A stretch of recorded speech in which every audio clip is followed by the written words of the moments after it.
So, Bob, Ricky Hatton been back in your gym this week training some of his fighters. That must bring back a few memories for you. Oh, it's Andy been brilliant, you know what I mean? To have Ricky back in here, and Kerry's been in, and myself, and there's only one missing. There was only Billy missing, like, you know what I mean? It would have been nice if we could have got Billy in here as well. But it's great just to watch Rick and watch how he's progressed as a coach himself.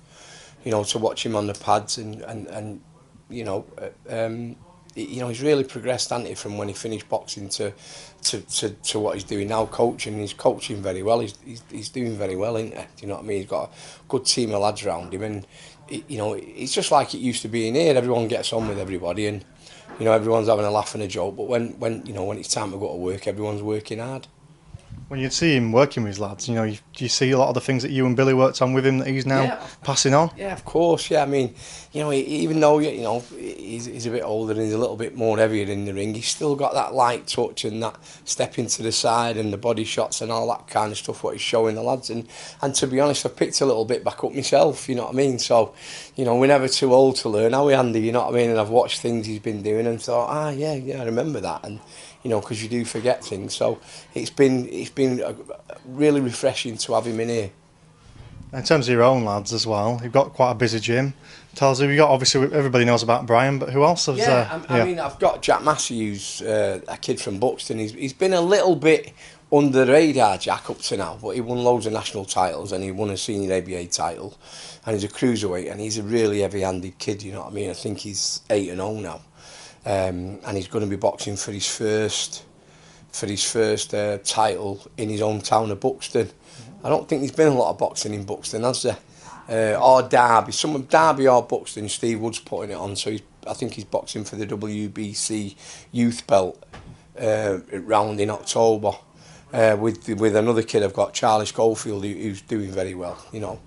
And Charlie's coming on and progressing, you know, and 2 cruiserweights. And I've recently just, you know, Jack Armfield's left now and gone training with Mike Jennings. You know, Jack was with me about, you know, eight years, and I think the travelling was getting too much for him from Blackpool to Manchester every day. Especially as Brian moves down here. When Brian's fighting, he moves down here when he's in camp, and he doesn't travel, so Jack was travelling on his own backwards and forwards, you know. So we decided he was going to cut the travelling distance down and go and training with Mike Jennings. So, you know, like always, I wish them all the best, and I hope they get out of it what they're expecting. You mentioned Brian there. He's obviously avenged that shock defeat to Carson Jones. What's next for him? Well, I don't know. You know, his nose went cut again, didn't it, in the fight? So we've been to see the plastic surgeon, and there's not a lot they can do till after he retires. You know what I mean? So I think he could be boxing on the 21st of November in Manchester, and then, you know, maybe another shot at a world title. You know, he boxed a great fight, didn't he? And a little bit different than what he normally does, but he felt the need to show people the other side to Brian Rose, which was the kid who can stand and have a fight and grind the result out, you know. But do you think, I mean, going back to that world title fight a couple of years ago now, it's probably 18 months ago, do you think he was sort of criticised unfairly back of that? I mean, what you've got to remember about that fight, Andy, is that we was the mandatory challenger. You know, we beat Javier Maciel in Sheffield, and we was the mandatory challenger. And Demetrius Andrade is a talented fighter and a good fighter, because it just shows you no one's fought him since he fought Brian Rose. He hasn't had a fight since he fought Brian Rose, because no one will fight him. He's in that who needs him club. But we had to go because we was the mandatory challenger. And it was always going to be an uphill battle. But I think the occasion got to Brian, and, you know, the occasion got to me as well. You know what I mean? It was, you know, we was thrust onto the world stage we'd never boxed away from England. You know, maybe with hindsight we should have, you know, boxed, you know, in another country first and got used to it all. Do you know what I mean? But Demetrius Andrade is very, very talented, very awkward southpaw. He's big, he's strong. You know, at the weigh-in, he was 11 stone. The next day, he was almost 12 stone. You know, big kid, got a lot of nutritionists around him, and, you know, a lot of professional help. You know what I mean? So he is a very talented, strong banger and a southpaw. You know, you couldn't have got a worse start for Brian. He got dropped in the first round, and then he dug in, and then he got dropped again in the third, and then he dug in again, and he was coming back into the fight, and he got hurt again. And you know, when he got stopped in the seventh, I was just getting up the stairs to stop the fight when the ref stopped it. You know what I mean?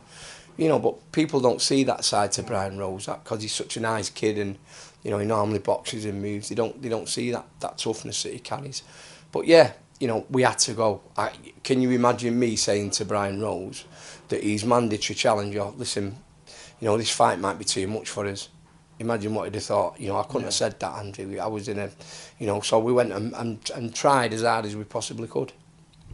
But you mentioned possible world titles again. I mean, obviously that'll mean a lot to Brian. Blackpool's not had a world champion, I think, ever. Yeah. But for you personally, first world champion, that'd be a massive, wouldn't it? It'd be amazing. You know, I mean, everything that Brian's won has been a first for me. You know, my first area champion, Brian Rose. My first English champion, Brian Rose. First British champion, Brian Rose. First outright winner of the Lonsdale belt, Brian Rose. You know, first world title contender, Brian Rose. Fighting for the world title, Brian Rose. So it's always been Brian, you know what I mean? So what we need to do is top it off with Brian Rose, first world champion, you know.